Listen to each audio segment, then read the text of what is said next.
Welcome to Disclosure Network New York. It's March 1st, Sunday, and it's 2 p.m. This is Disclosure Network New York, and the meeting today is part of a 19-year program of looking at UFO and paranormal phenomenon and all the related subjects, including medical questions that we have. We have a podcast also, as well as a newscast program on a podcast also, and you can find that information on our website. The website is dnny.info, and that will have all of our meetings that we've recorded, as well as what the current meeting schedule is, so that you can find it there, and we hope you will.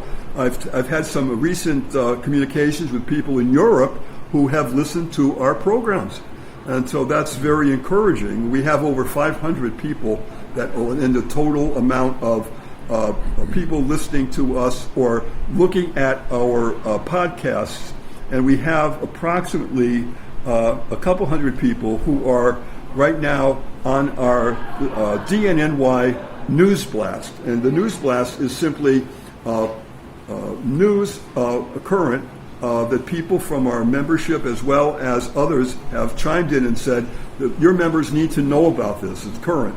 And we send that to everyone, and you can get that by simply going to our website, again, dnny.info, typing in your name and your email address, and then you will automatically be getting those bulletins. And there's a few every single day because the information is exploding, never more than right now. In our 19 years, this is heavy-duty explosions of major discoveries. And Disclosure is going to get, we think, a lot more in the next year or two. Okay, so today we are very excited to have a guest speaker, and Andrew Tang. Thank you so much for coming. Thank you. Okay, let's have a hand for him, please. And Andrew, you're from northern New Jersey. That's right. I'm from the Bergen County, all the way northeast of the New Jersey state. Excellent, excellent. And again, it's great to have you here. What I want to do very briefly is just talk a little bit about you yourself before we get into your program. Okay. We're looking forward to that. So first of all, may I ask you, where were you born? I was born in Hong Kong. In Hong Kong? Yes. Okay. And were you from a family, a lot of brothers and sisters, or were you the only child? I have 3 sisters. I'm the only boy. Oh. Well, you didn't have any hand-down clothes. No, I was lucky that way. Yes, you were. Yes, you were. So, and your mom and dad, did they have any interest in the kinds of things that you are very interested in now? Was there anything there at the time from them? Nothing whatsoever. Okay. All right. Very good. Right. And where did you go to school, may I ask? I went to school in United Kingdom, UK. Okay. In Canterbury. All right. And what did you graduate? Kind of courses? I graduated with a computer science bachelor's degree in computer science in 1988. Excellent, excellent. All right, and the other question that I think would be very interesting is how you got into this particular field. I know that that's quite a story. If you could just briefly tell us. So basically, my wife got into a health condition, and the doctor was telling us that she needed to lung transplant. She had a slow progressing lung condition, and her lungs function has been decreasing. And the doctor advised us that at some point we should consider lung transplant for her, and that's pretty much outside our price range. And it's also very dangerous, from what I understand, as far as the recovery and all that. Is that not true? Absolutely. He told us that 50% of the patients die within after 5 years. So I just hear miracle healings every now and then, and we just refuse to accept that as our reality. So I started digging and learning all the different types of other modalities investigated in spirituality, energy healing of all kinds, Reiki, Qigong, medical Qigong, spiritual healing, all kinds. And along the way, I discovered many interesting modalities, and the one that I like the most is the one I'm going to present.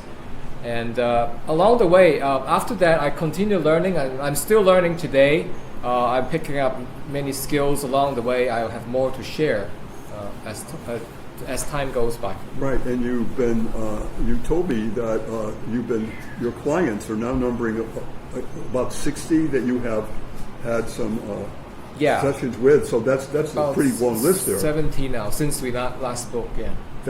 And it's also, I got to say, it's commendable that you reached out Right. to alternate medicine, possible cures, and Yes. did that on your own. I just commend you for that. Right. I used to work with in the financial area and doing hands-on coding, computer programming, and I just changed and decided that world doesn't resonate with me anymore. So basically, I left that world and I'm still using my computer programming skills, but in a different way, in a more spiritual, scientific way, dealing with the brainwave monitoring and dealing with technology that works with our subtle body. So I'm working along that way, applying technology in those areas instead of making somebody richer in the bank. Right. And again, good for you to do that. Really, that's heartfelt when I say that.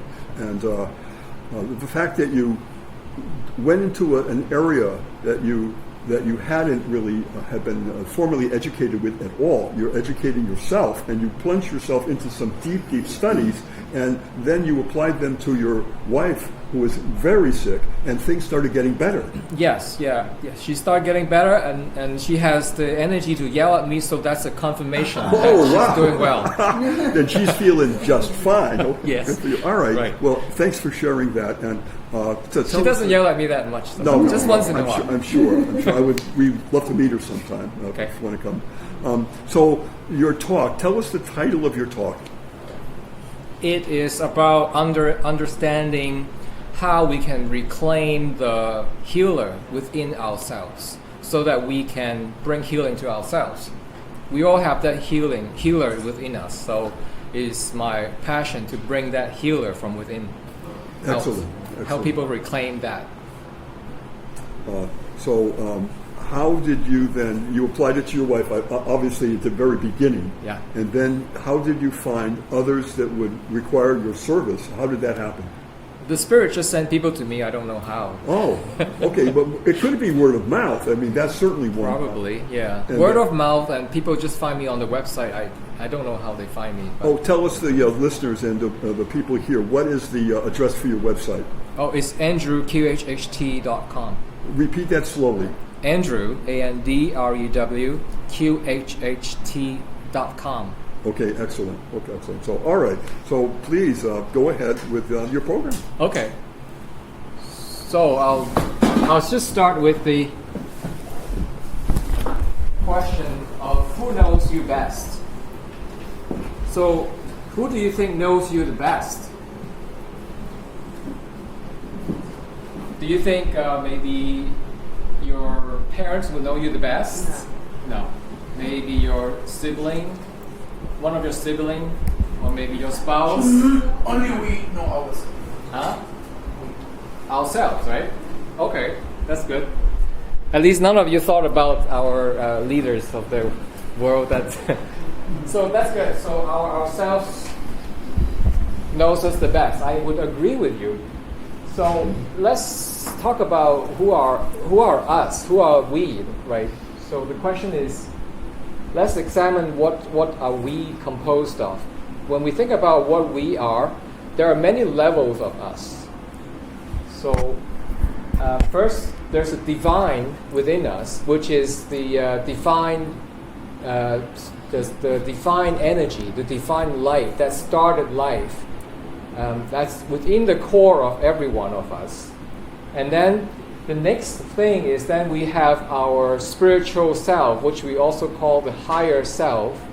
It has the connection to the divine light, and it's as we progress, as that energy goes out, it begins to slow down more. Then we have our soul.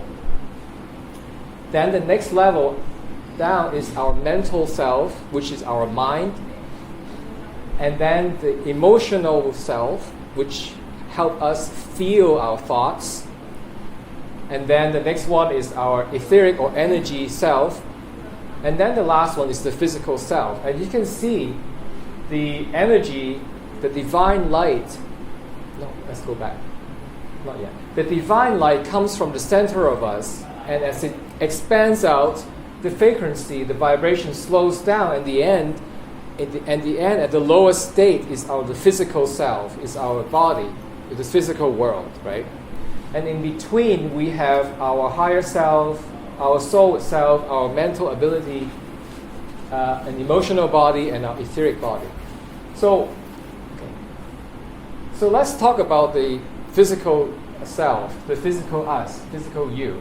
So let's see how much we know about our physical body. Okay. So how many knows how many muscles do we have in our body? Do you guys know how many muscles we have in our body? All right. No clue. Okay, let's go to the next one. It's 650 muscles. I mean, okay, then let's keep going. How many organs do we have in our body? No clue? What is? 26? Okay. 70? Okay, that's 7. Okay. So we have 79. Yeah, we didn't know that, right? So let's keep going. What's the next one? So how many calories our brain uses in one day? How many calories of energy our brain burns up in a day? Any idea? Say about 5,000. 5,000? Wow, you must be busy. Well, it's according to research, it's around 300, 320 for an average person. But I know we are not average here. We're all like super people. So yeah, so that varies. The point here is we think we know ourselves well, but and another one. How many strands of DNAs do you think we have? 12. That's good. Anybody else? Okay. So the conventional thinking is we have 2, but I have seen studies that have proven that they found 4, and there are other books that says we have 12. So we don't really know for sure, but there are these information floating around that say conventionally 2. Some people have done research; they have found 4, and people have said 12. Some people have said even more. But bottom line is we're not really sure. And then, and how many volts of electricity do we have in our body? Okay, all right. According to Bruce Lipton, we have 3.5 trillion volts. The way he measures it is every cell has a voltage of around 0.07 volts. So given the number of cells we have in our body, if you multiply that by the number of cells, he came up with 3.5 trillion volts. So these are the things, amazing data about our body. So we think we know about our body, but yet there's so much more to learn about it. And then now the healing modalities that work at our body is obviously we know it's the allopathic medicine. We have the modern Chinese medicine and traditional Chinese medicine. There's probably other modalities that work on the physical body, at the physical level. Okay. So how about the etheric body, the energy body, which is sort of our aura, and using the Kirlian photography, we're able to actually take pictures of our energy body. So how many energy centers do we have, like the chakras? 7. Yeah. Okay.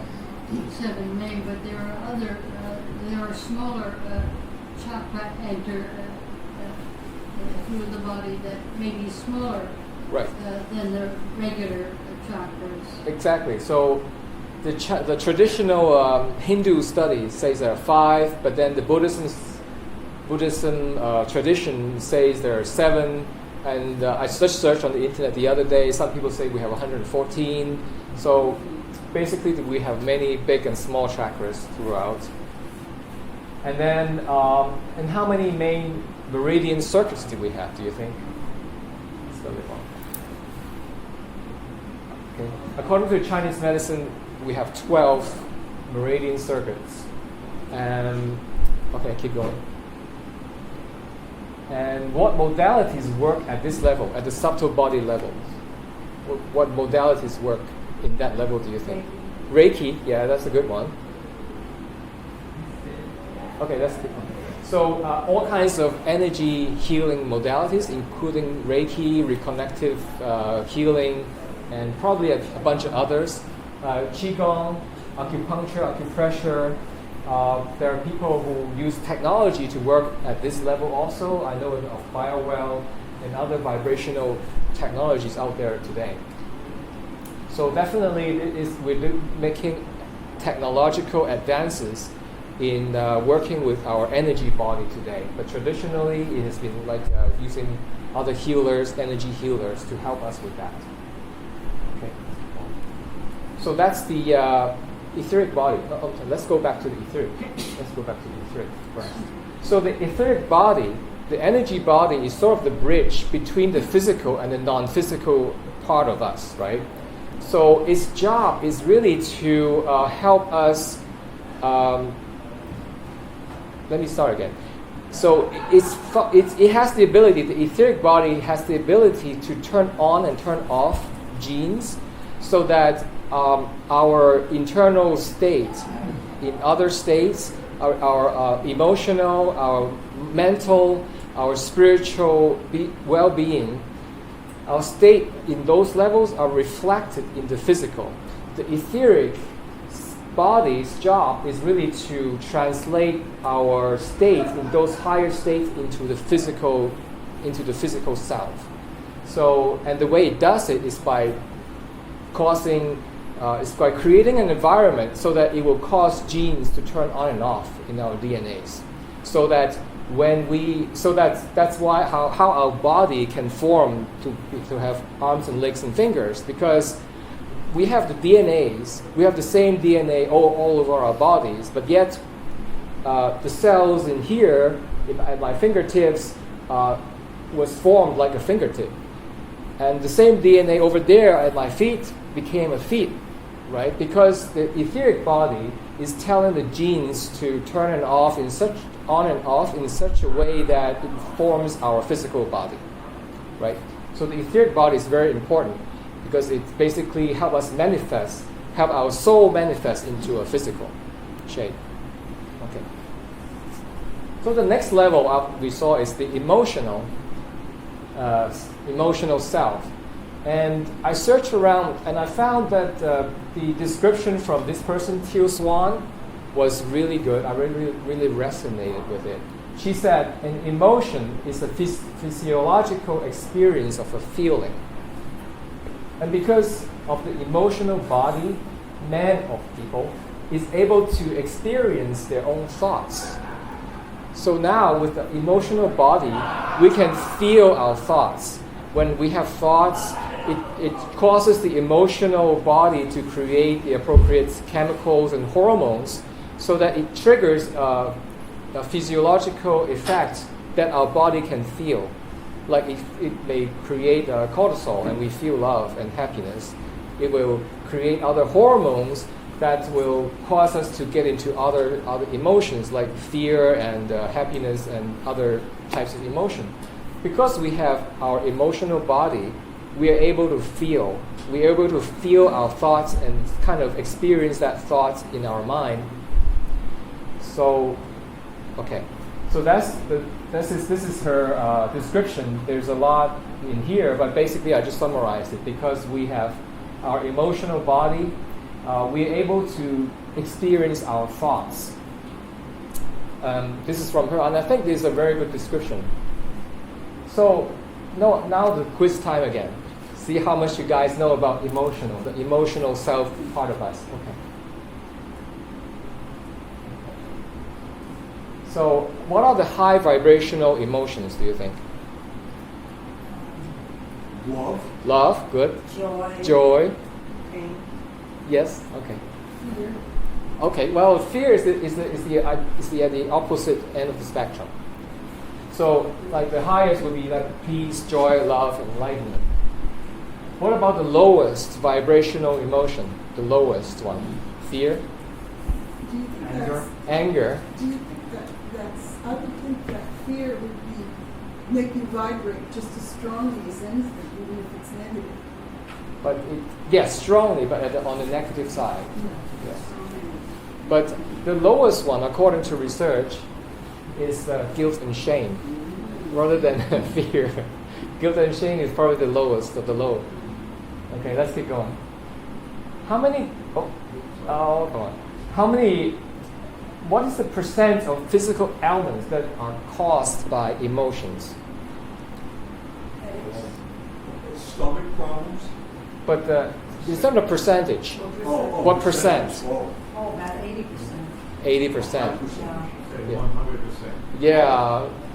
So according to Brad Nelson, who invented this healing modality called emotion code, he is finding out that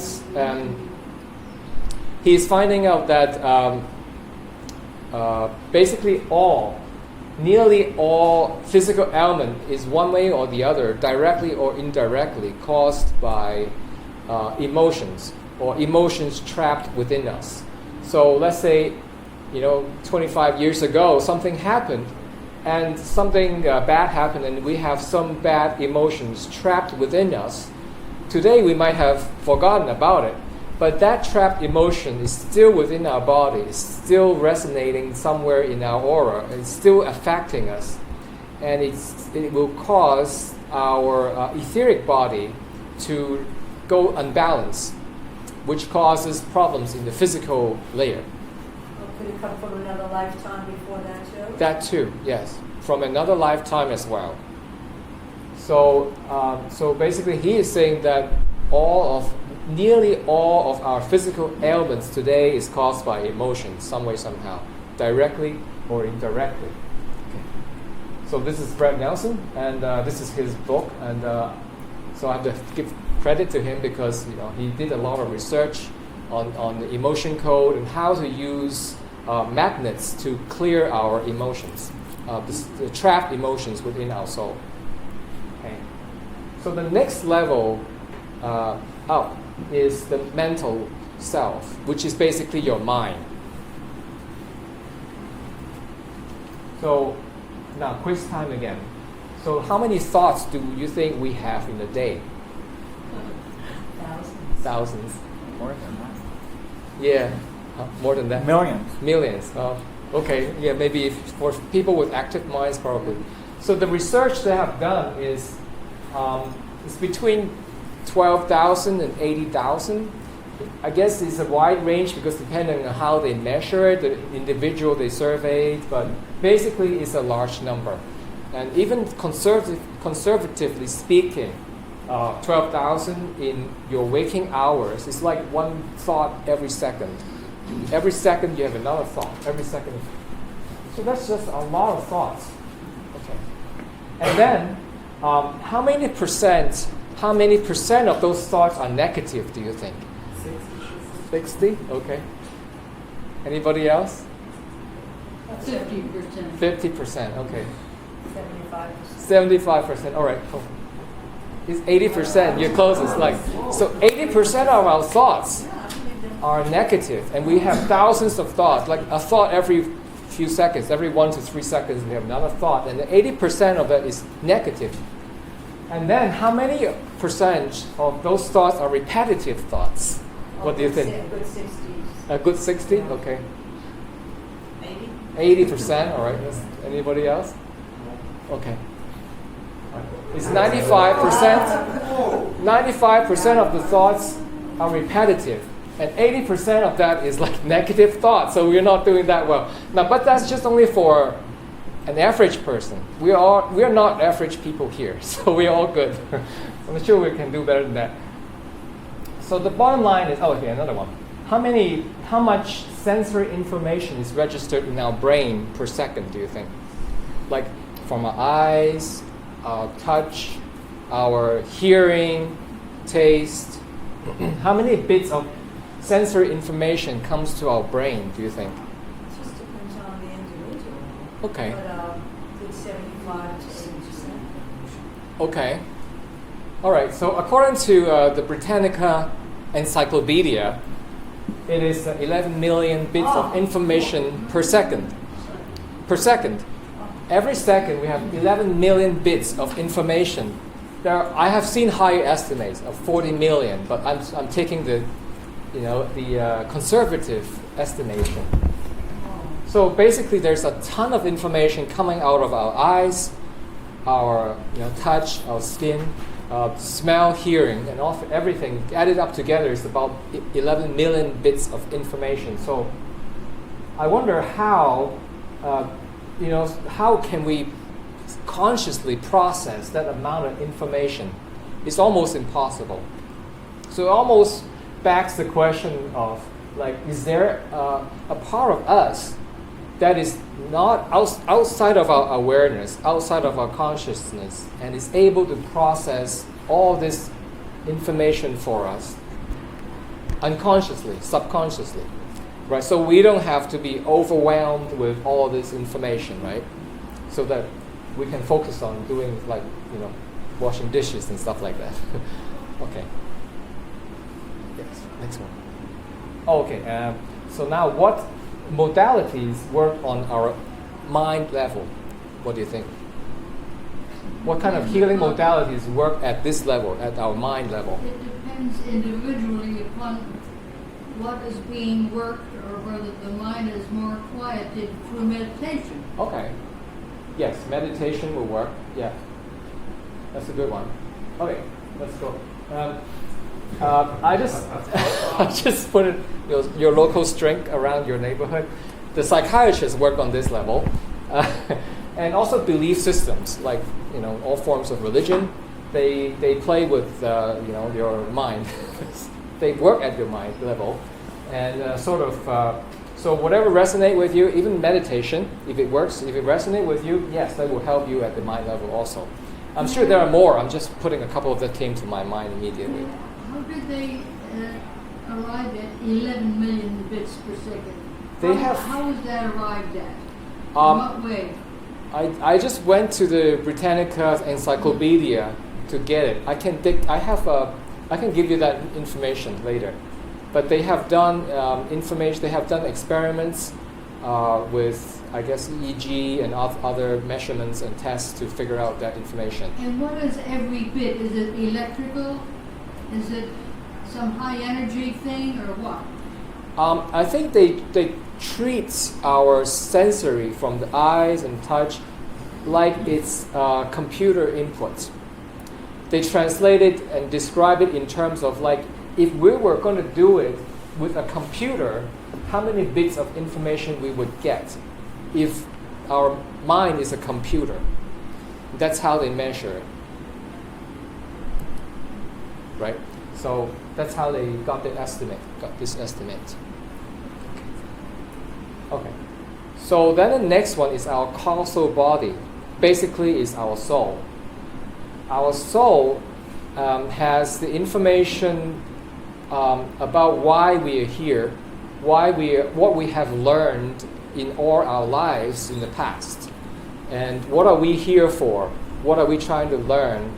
And it has a repository of all your experiences and all the lessons you have learned and all the characters you have built in all those lives. That makes who you are today. Okay. So it's the original, it's the source of your personality. So your soul basically gives you your personality today, and it has the reason for why you exist in this life. What lessons, because it knows about what lessons you want to learn. Okay. And it has a depository of all your past experiences and all your consciousness. And it's basically a treasure chest of all your characters, your willpower, love, wisdom, creative intelligence, all the virtues that you have built for yourself in the past life. The soul knows about all that. And it's sort of sitting in the background, silently observing what you're doing in this life and collect more information from you, so that it will build on the repository that it has, and it keeps building on that repository and build so that you can keep evolving and keep growing and build up more virtues along the way. Okay. And basically, it's the soul helps us to facilitate the unfolding of consciousness that we use physically, emotionally, mentally, and spiritually. So it's basically, it is the reason why we're living here. Okay. And then the next level up is what we call the higher self or the spiritual self. Now, the spiritual self is our connection to all that is.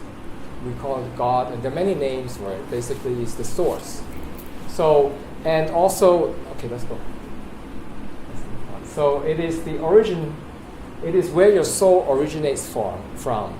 So the higher self may actually split itself into many souls, and each soul will experience its own lives as different person.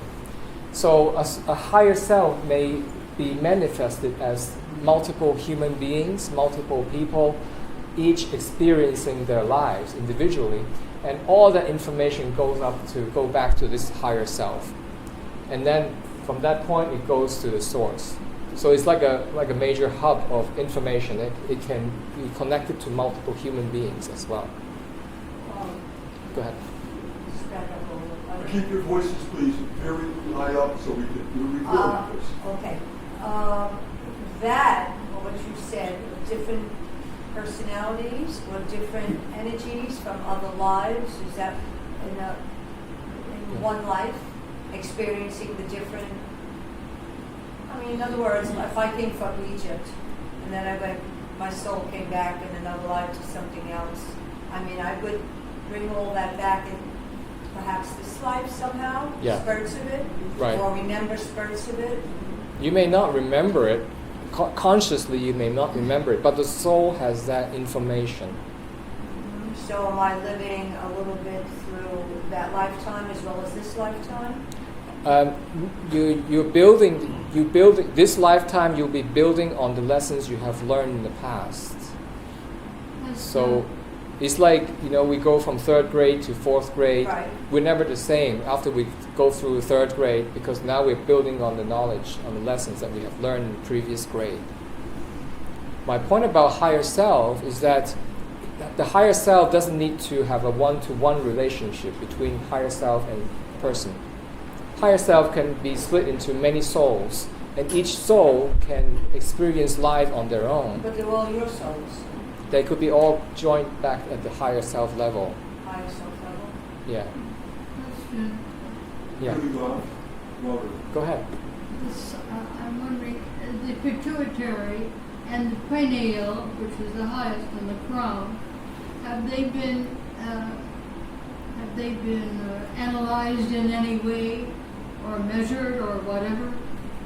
Have they been measured? I don't know. I'm sure people have tried it.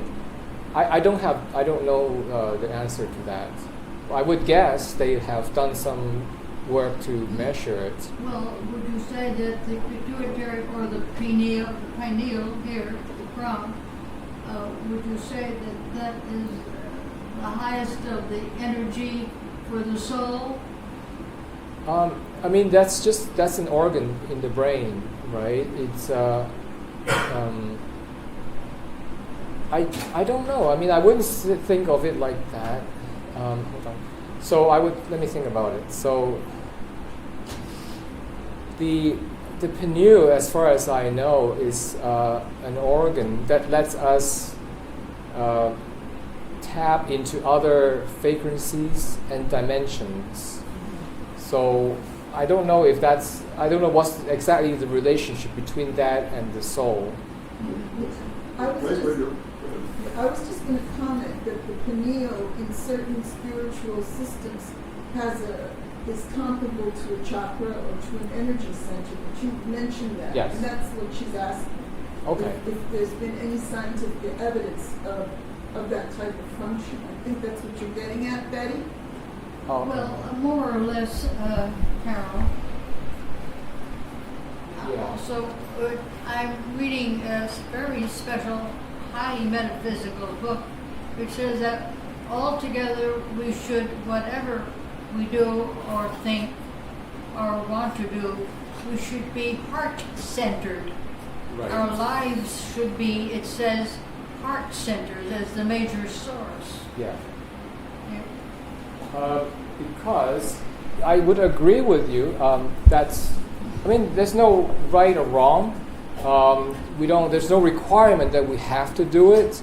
But if it resonates with you, please do it, because our heart connects to many other people, many other beings through our heart, not from our head. So we have the connection to everyone else, to all that is, through our heart, not from our head. But it's we all have free will. There's nobody says that connecting through the heart is good. Nobody's saying that. I mean, if you believe that's good for you, that's good. Other people may not believe it, may have a different opinion.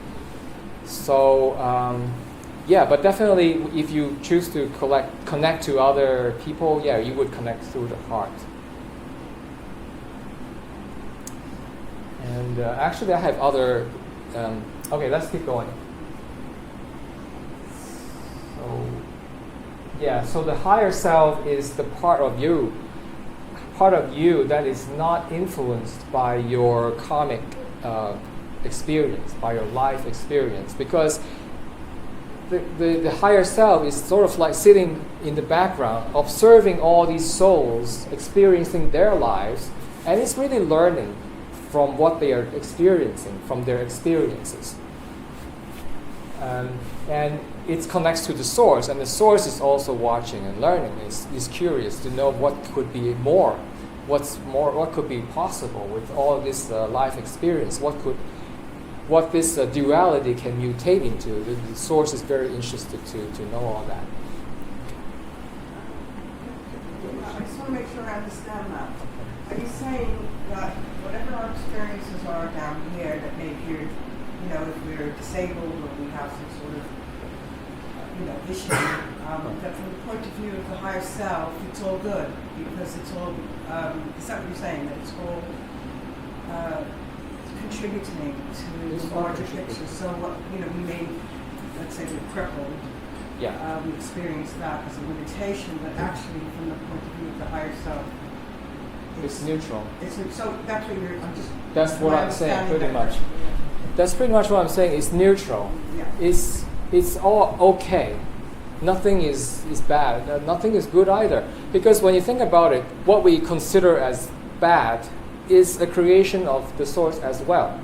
So these things called good and bad is labels that we put onto, things, situations, and people. The source look at it in a totally different way. There's no. For him, it's like an interesting experience that we are experiencing. Whatever it is, whatever we call good or something that we call bad, it is interesting input to the source. It's pretty neutral.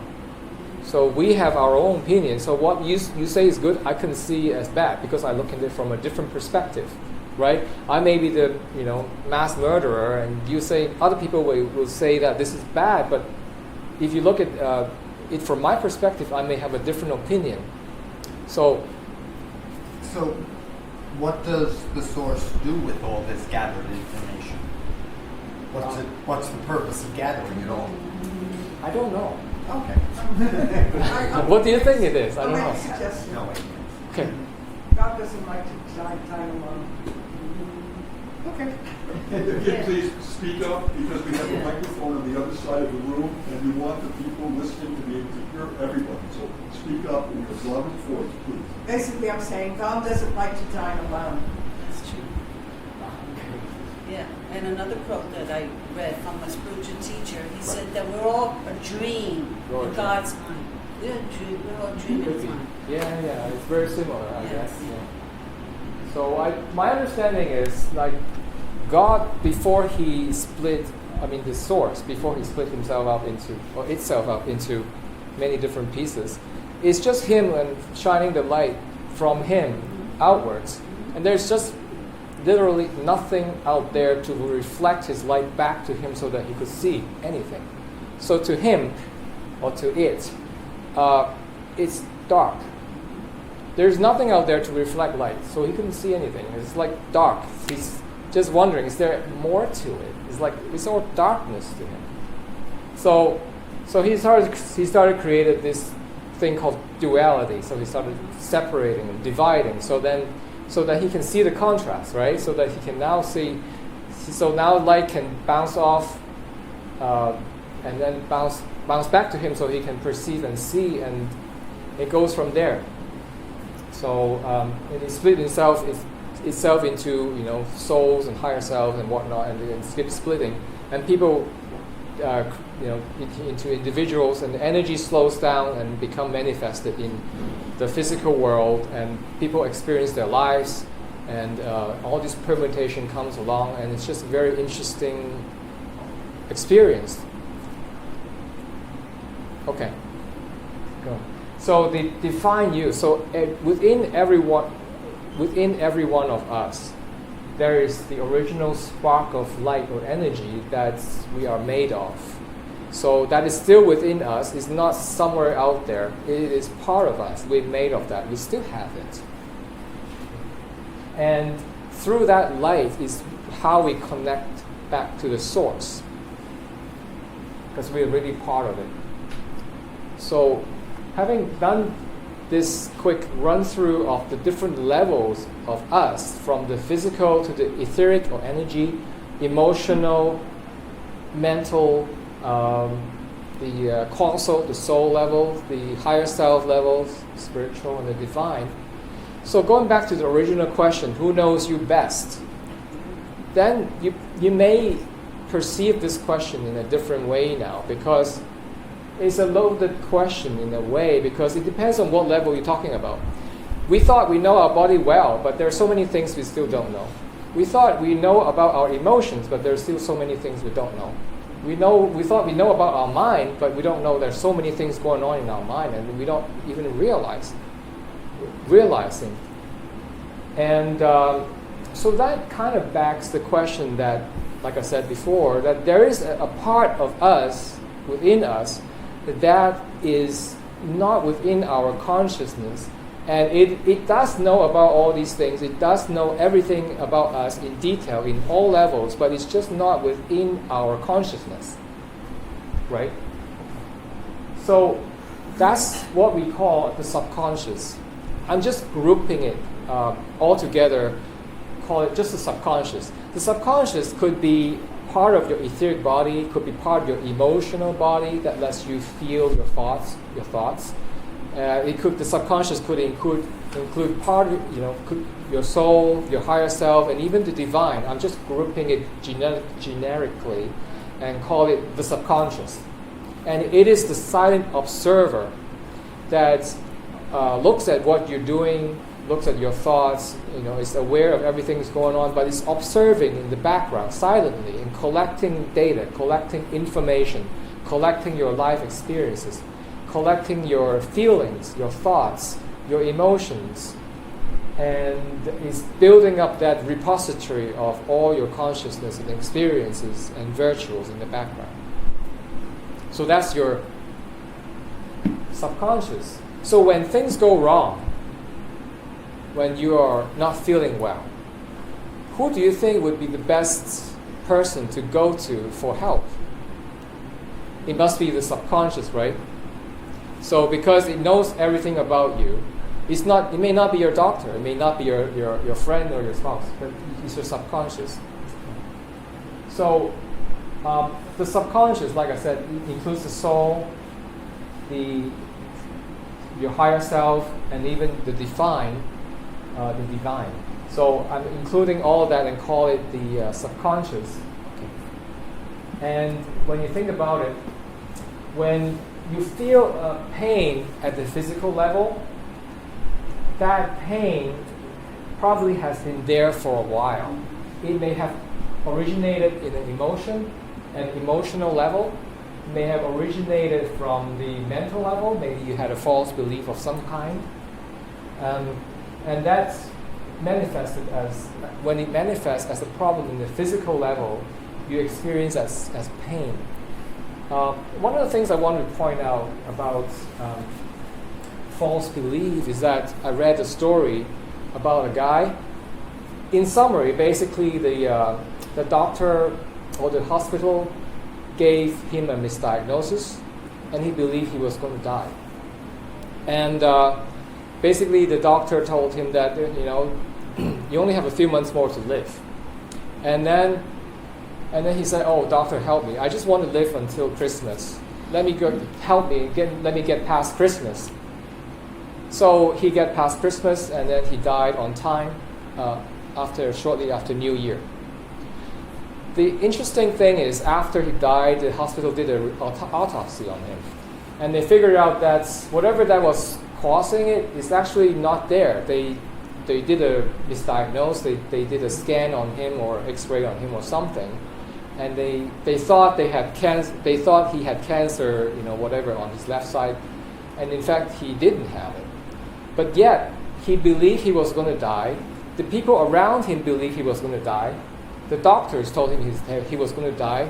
So he genuinely believed he was going to die, and then he died on time. So he died on time. So he died on time. Yeah, his mind. Because he believed so. Yeah. And and they looked at him. They looked at they did the autopsy and find that there was things were not right about it, but maybe he has an infection here. Nothing was life-threatening. He shouldn't have died from those little things, but yet he died on time because he believed in it. So we should be very careful in our belief, because we are very powerful creators, and we create whatever we believe in. And if we believe that our time of death is that day, then we'll manifest that. So the problems can occur in any one of these levels. Probably not divine, but it could happen at the mental level, emotional level, the etheric level. And then if we ignore it, it will manifest into the physical level. That's when we actually feel pain. Problems that could occur at the etheric level could be maybe the environment. Like let's say we just talked about the 5G. Could be things that we eat that's not right for our body. It could affect our etheric body. And if we don't address it soon, and when we wait until it manifests into the physical level as physical pain, then it's already a little late. And then if we try to address the level at the physical level, if we try to address the problem at the physical level, then it won't really work that well. We really have to go back and address the problem from where it originated from. If it was an emotional problem, we need to address it at the emotional level, and so on. If it's an environmental problem, we need to address it there. Now, how would that fit in with something that's introduced to the body from the outside? Let's say a virus, or bacteria, or various other things. Right. Well, we are powerful manifestors. Basically we manifest our realities.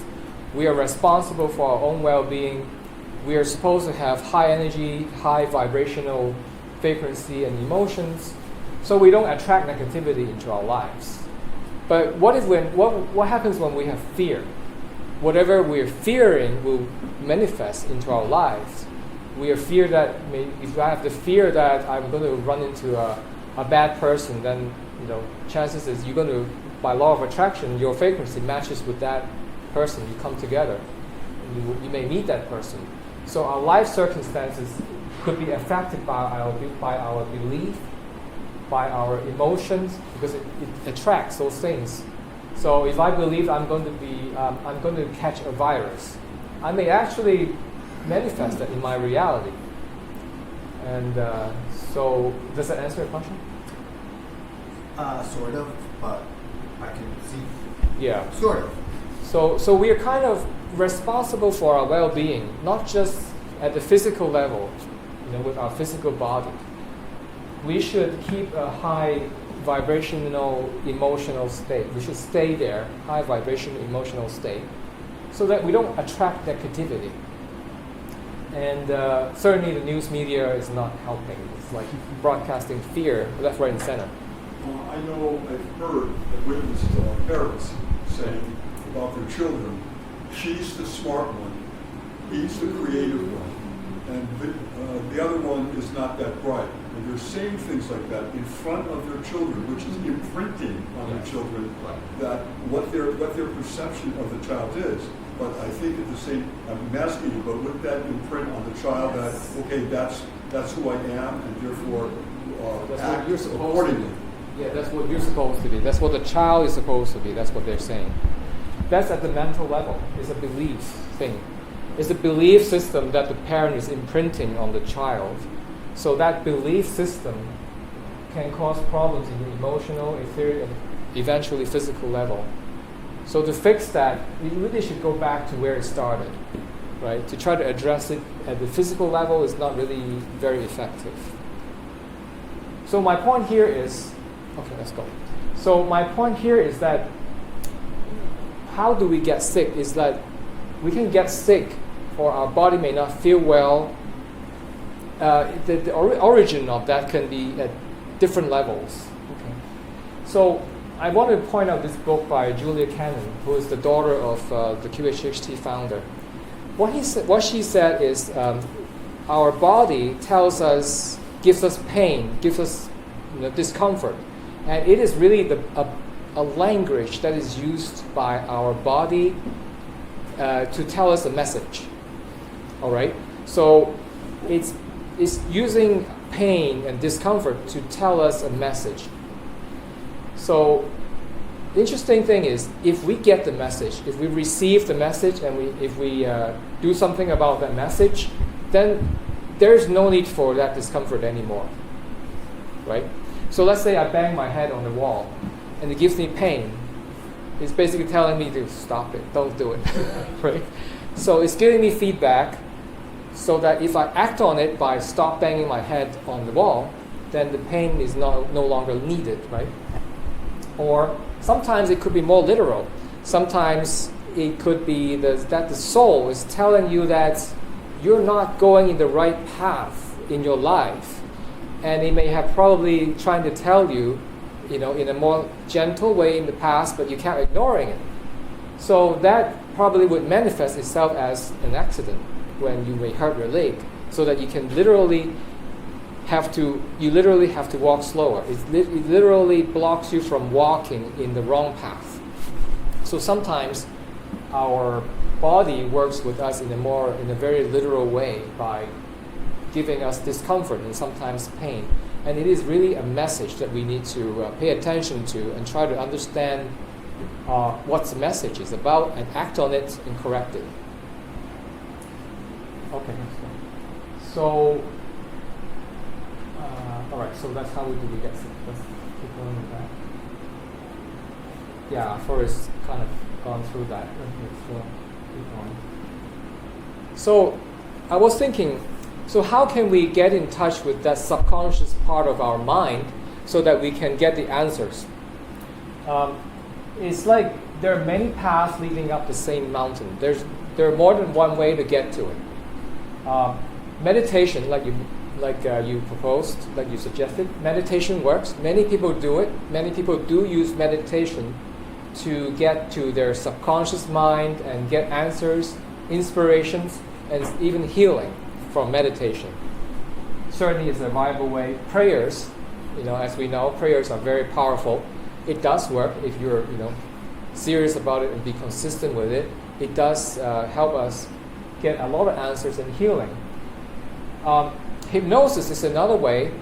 So I'm not saying hypnosis and quantum healing hypnosis technique is the only way, but hypnosis is a shortcut for you to get into that state where we can have a one-on-one conversation with your subconscious mind. So many people who practice meditation practice for many years for them to be able to quiet down the mind to get into that theta and delta state. It takes practice and for you to be able to master that skill. And there are many ways or many forms of meditation. So I'm just saying hypnosis is a shortcut for you to get to that subconscious mind. Okay. So let me talk a little bit about quantum healing hypnosis technique. And the quantum healing hypnosis technique, it uses hypnosis, and it helps you get into a past life because a lot of times the lessons and challenge that we have in this life is somehow related to our past life. And a lot of answers that we're looking for is related to the past life. Okay? And it also helps you to access your subconscious level at a deep, your subconscious at a deep level, so that we can ask the questions and get the healings and get answers for you. And okay, let's keep going. Right, let's keep going. And is a healing method developed by this person called Dolores Cannon. This is Dolores Cannon, and she's already passed away a few years ago. And she started off as a hypnotherapist, and when she hypnotized somebody one day, she just was trying to help a person with the eating disorder, but halfway through that session, the person started behaving as if she was another person with another personality. And she found out that that person was actually talking about her earlier life. And then through this hypnosis technique, she was able to get to 7 previous lives that she has had. So that's how she kind of developed this modality. So she also done many research and wrote books about the life between life. So what happens after a person dies, and what happens before the person is reborn, reincarnated. So what happens in that period of time? She also did a lot of discovery in that area with hypnosis. Keep going. So she also worked with UFO abductees. A lot of time, she spent a lot of time working with abductees, and she was able to get to advanced consciousness through hypnosis by working with the UFO abductees, and she was able to obtain a lot of lost knowledge, including the knowledge and destruction of Atlantis, the explanation of things like pyramids, Easter Island, Bermuda Triangles, and other things like parallel universe, parallel lifetimes, and other realities. She was able to obtain information like that. So at this time, maybe I'll show you guys a sound clip of a past life regression. So this is a past life regression I did for somebody.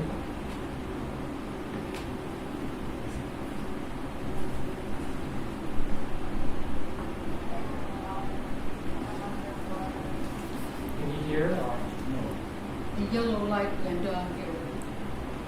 Now it's on. Then it got turned off. Turn up the volume a little. It's not very loud. This shows Nick. This shows the yellow light. Then it turns off.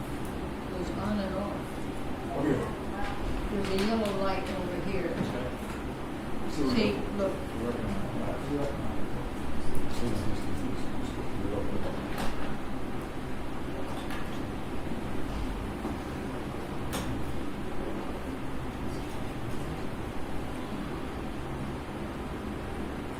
We are now plugging in some speakers so that we can hear people, so you can hear what's going on.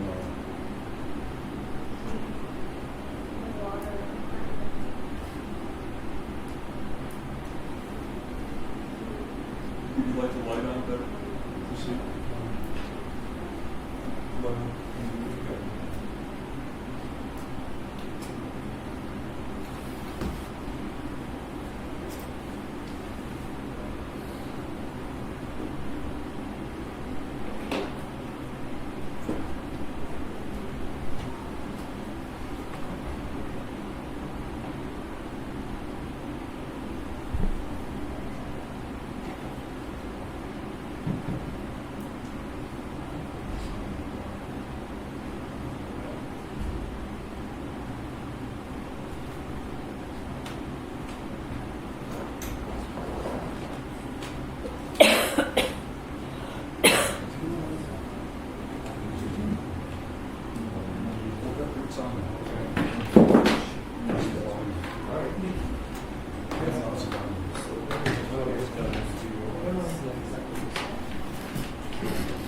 And then this is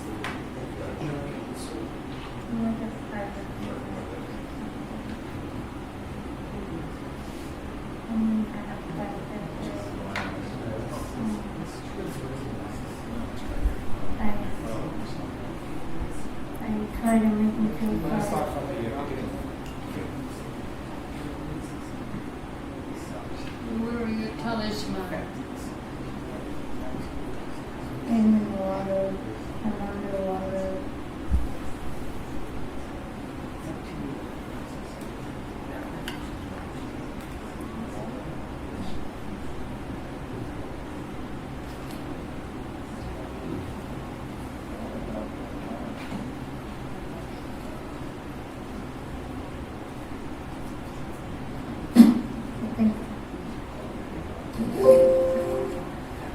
I think I'm drowning. So she thinks she's drowning. What do you see around you? Seaweed. Murky water. I fell in the water. I fell or was thrown, and I just remember just seeing the water underneath. You know, the sunlight goes through, and you can see the marine life underneath, and it's dark. But that pitch black dark, just dark. And I think I'd be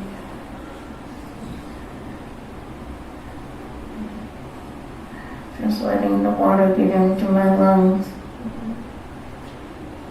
And I just give up. See, I'm done. you're done. Okay. So do you know, let's go back a little bit before this and tell me what happened before.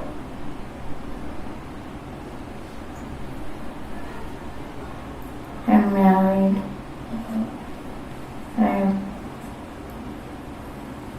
My husband's a seaman,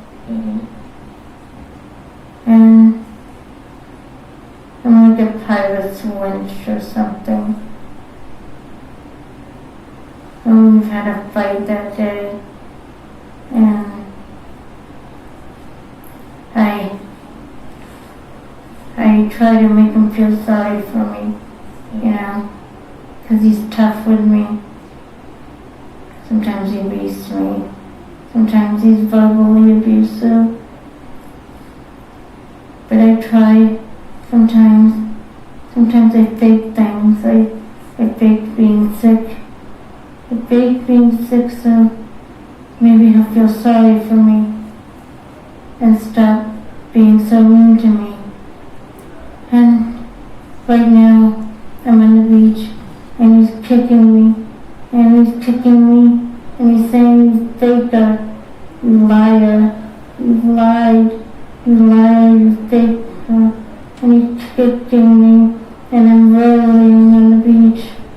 I have long black hair, and he has like a sandy hair, or reddish sandy. Has a beard and a mustache, and I'm crying hysterically as he's kicking me and rolling me. And finally he just grabs me by the hair, and I just start fighting him. And he starts slapping me, and I fight back, and I fight back. And we're just hitting each other. And finally he throws me in the water. And I'm so angry. And I'm still trying to scream, but I'm underwater. And I'm taking in the water. And You don't have to feel the physical sensation. You can look at it as an observer. and just observe. You can talk easier like that, right? She couldn't speak for You don't have to feel any physical sensation.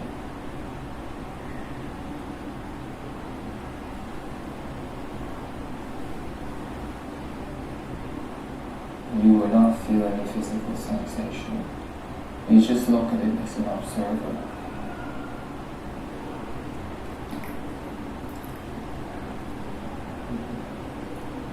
You can talk easier that way, right? Huh? You can talk easier that way. You don't have to feel any physical sensation. Okay?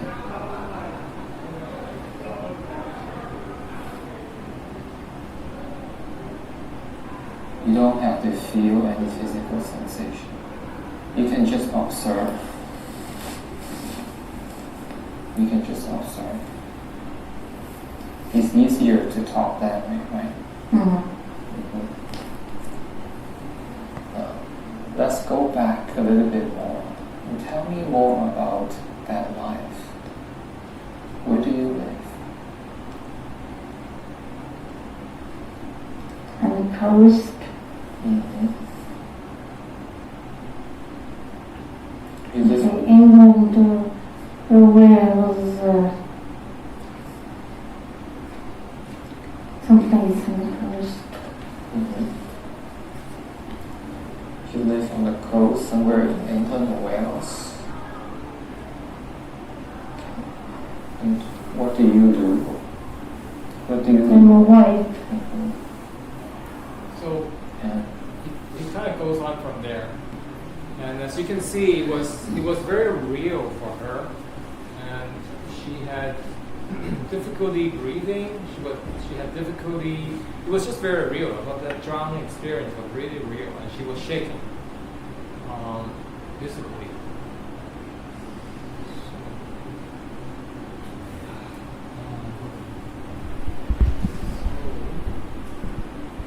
So this is like a typical, well, not typical, but it was like a little bit more severe case of a past life regression. Okay. So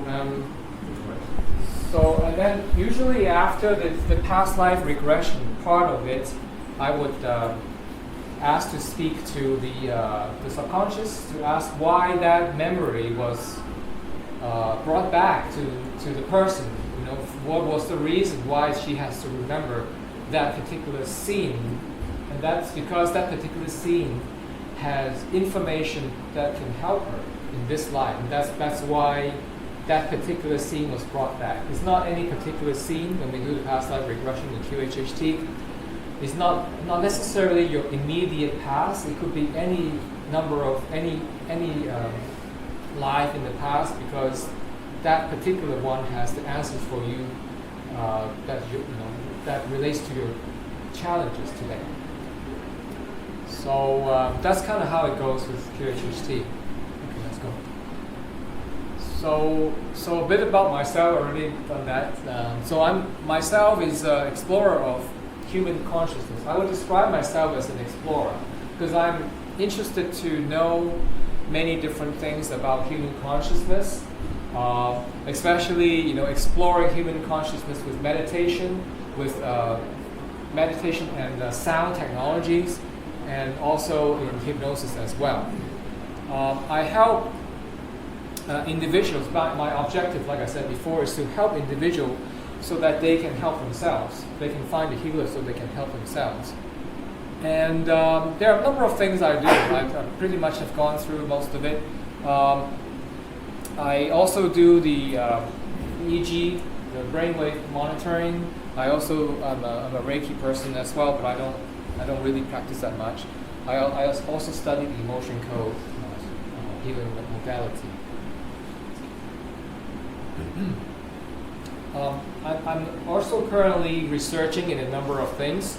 One of them is I'm working with a number of UFO abductees to use hypnosis to get information from them, and I'm just trying to continue the work that Dolores has been doing. related to exploring and finding, discovering lost information, lost knowledge. So.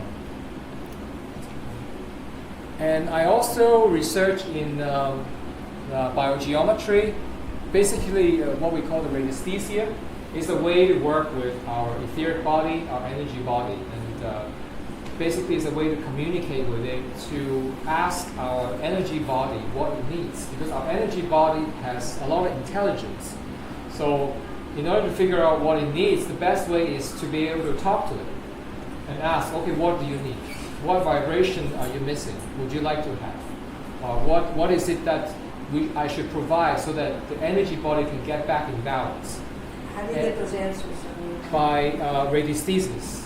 It's similar to dowsing. Okay. I use tools like this. I have one in my backpack. So it's a dowsing tool like this, and it's not mental dowsing. We don't ask any questions. We don't ask yes/no question. We don't ask any question. We just basically rely on the tool, the particular shape of it, and tune it to the person, and then use my energy body with the tool as an antenna to detect or to test the frequencies, the vibration. Is that part of the Zoroastrian canon training? It's not. It's something other. Others than that, yeah. These are the other research I do. The other research. The other researches, yeah. So a lot of it is based on I also use this thing called lacquer antenna. It's based on the French research back in the early 1900s.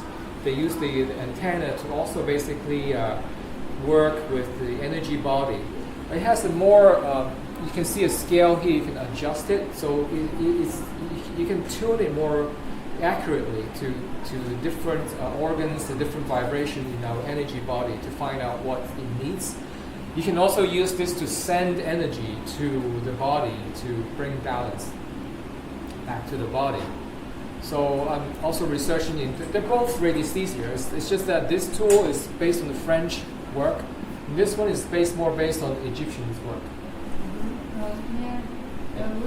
Actually, from what I read recently, that we are receiving and extending energy practically every minute of our lives. Okay. This may also include sleep, Yes. but I'm not certain of that.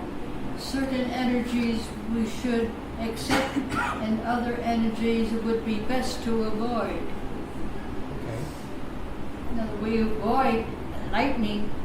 Maybe we get certain energy from rain, Right. and certain from winds, certain from fresh air, Exactly. and so forth. And colors, shapes, proportions, like the proportion of the length and Now, breadth what of the we room. have to learn, supposedly, is the balance, because the Earth at this time is highly unbalanced. Yes. So in order to, my feeling towards that is we need to have a better understanding of what this energy is about. Yeah. It's the vibrational energy, it's the quality of science. It's very different from the traditional science where we focus on the quantity rather than the quality. Also, when we enter a room or someone of very high negativity is near us, we must politely, in some way, rid ourselves of it by moving away from it or that person. Or you can Politely. shield yourself greatly. With white light. I know White that. light and I know other that. things as That's well one to way. help you. That is Right. one way. Right. I would say also to move out of the area of the negativity as well. Both. Yeah, I dismiss would say yourself. both. Sure. Yeah. Maybe I can add another option there, another possibility, which is we have control of ourselves, right? We don't have control of other people, but we do have control of ourselves. We have the choice to raise our own vibration so that we don't resonate with that negative person. We have the option to raise our own so that it just doesn't matter whether he's there or not, because we are running, let's say, metaphorically, we're running FM station and he's running AM. So it just doesn't resonate. So he can be there, but in our reality, that person is just inconsequential. Well, that's good advice for an empath. So, I mean, Right. a lot of people are empaths and they're highly sensitive and they can't help but pick up every single thing. So Right. that's good advice as well. Just raise your own vibration, Yeah. because we are responsible for our own well-being. We're not, we can't tell the person to leave because, I mean, the person has free will. I mean, Yeah. he really has the right to be there, but we also have the right to raise our own vibration. So that's probably another option that we can consider. So there are other research I do. I also use this technology called BioWell to technologically using computers and devices, electronics, to sense our etheric body, to sense if our chakra is off or not. And I also have the antenna that can measure the energy of a space, of an environment. I'm working with other researchers to figure out what better ways are there to use the antenna. That is from, Excuse me, we have, Andrew, you need to know we have about 12 more minutes. Okay. And I don't know how many more slides we have. It's about done. So you have to, I want to also, a few minutes of a conclusion up here. Okay. So just so you know, Just maybe a couple more slides. don't ask. oh, may I speak? No, please don't. No. Go ahead, please, go ahead. So I also do EEG biofeedback monitoring. So the objective here is to help the person get more out of his or her meditation experience. So that I will do guided meditation for the person and monitor the EEG, monitor the brain while the person's doing meditation, and give feedback to the person afterwards so that the person can make the most out of his or her meditation practice. So that's really, combining spirituality with technology. That's another way to do it. And the last thing is, I'm also just recently started researching into using lasers and crystals and sacred geometry to work with the etheric body and perhaps other higher level as well. I'm still experimenting with it, still researching in it to see how effective this modality is. So definitely, I see the next thing coming up is the combination of spirituality and technology, and hopefully that will get us further. So that's it for now. Another question and answer? Yeah. I just want to We make have it. time for some Q&A, Andrew, is that all right? So we have some time. We need about maybe 7 or 8 minutes of this. Okay. And then we need to do a finish. Okay. Then you've had your turn. Let's have someone else. All right, quickly. You studied the Dolores Cannon, right? Yeah. And I mean, how many weeks was that course, or was it a weekend? Okay. It has 3 levels. I'm a level 2 practitioner. Okay. So actually, 4, maybe more levels. It has, you have the intern level, the Okay, the intern level. How long did that? the intern is like you can learn it online, and it takes about maybe a week or 2 weeks or so.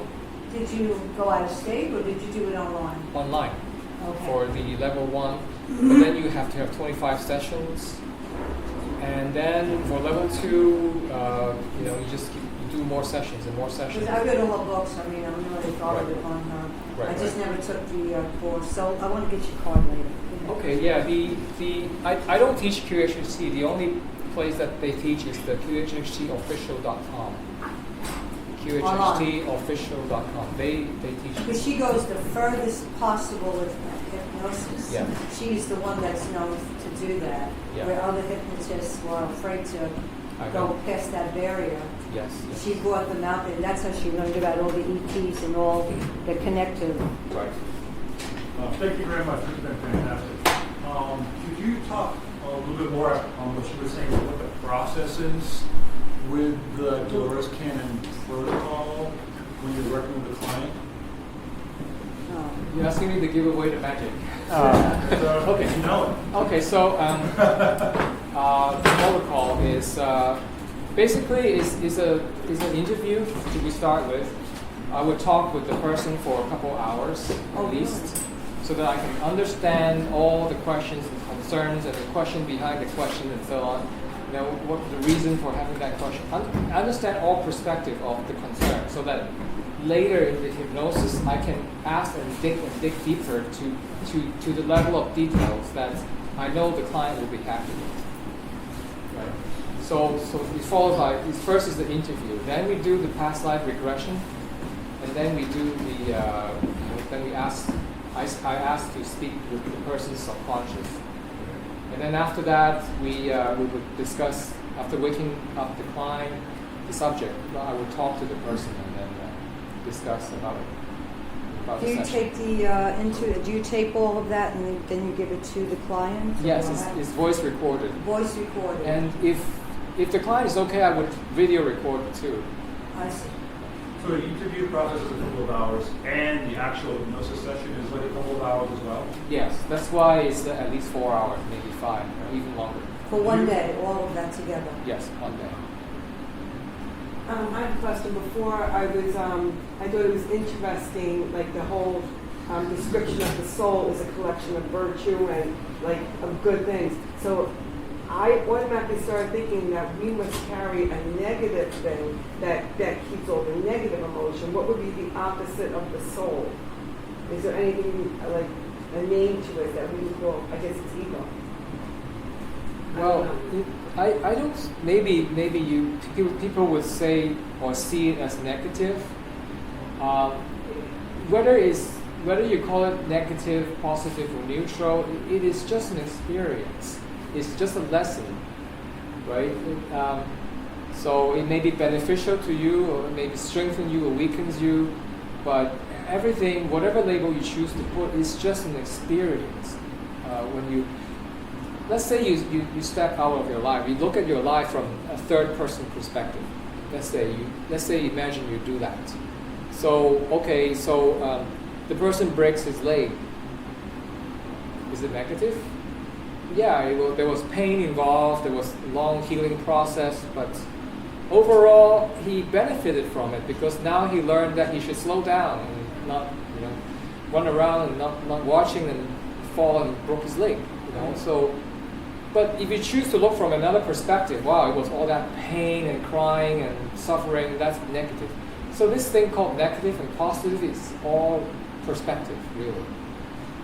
And when you step back and look at the big picture, you may find yourself feeling more neutral about things, about the events in life. Again, your website, what is it? My website is Andrew, ANDREW, QHHT.com, yes. Well, Andrew, I just can't thank you enough on behalf of everyone here in the room, as well as our listeners on YouTube, as well as our own website, dnny.info. I just want to thank you so much. Guys, will you please give them a welcome hand? Thank you so much. Thank you, Nick. And you are welcome to come back at a later date with more on especially the hypno excursions to find out past lives and all that would be so interesting for us. And when you can't do that in your schedule, please do. Sure. You have a standing invitation, my friend. So this is Nick Curto for Disclosure Network New York, thanking you all and hoping that you in your own personal journey will be very successful in connecting the dots for truth. Thank you so much and see you next time. Bye-bye. Thank you so much. We did it. Thank you so much, Tom. Woo!